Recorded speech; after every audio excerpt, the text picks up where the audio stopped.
Magandang araw, kumusta ka? Alam kong nasasabi ka ng magkaroon ng bagong kaalaman tungkol sa nakaraan, kaya tara na't pasukin ang mundo ng kasaysayan with Eire. Noong October 31, 1896, sumulat si dating Pangulong Emilio Aguinaldo ng dalawang manifesto sa Kawit, Cavite na may pamagat na La Libertad, Igualdad o Fraternidad o sa Ingles ay Liberty, Equality, and Fraternity, kung saan nakasaad dito ang pagtuligsa sa mga gawain ng mga Kastilang sundalo na nasa bayan ng Nasugbu at Limeri.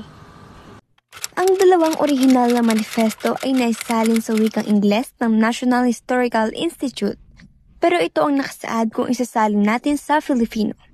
Mga kababayan ko, buksan niyo ang inyong mga mata at hayaang tumatak sa inyong mga puso ang mga inuseteng dugo at ang mga biktima ng mga Espanyol. Hayaan niyo itong dumaloy bilang patunay na wala ng solusyon paghadlang ng Espanya sa Pilipinas. Anong krimen ba ang nagawa natin kung ang nais lamang natin ay makamit ang kalayaan?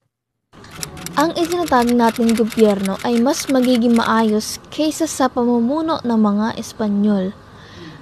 Kaya't nananawagan ang mga komite ng revolusyonaryong gobyerno sa bawat mamamayan ng mga bayang ito. Tumindig at makibaka upang ating tunay na makamit ang tunay na kalayaan at sa bawat karapatan at hustisya, at maipagbunyi rin natin ang gobyernong itinayo sa pamamagitan ng dugo dumanak mula sa mga tunay na anak ng bayang ito.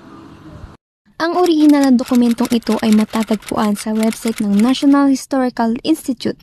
Bahagi ito ng isang publication na may pangalang A Commemorative Publication of the Centennial of the Proclamation of Philippine Independence.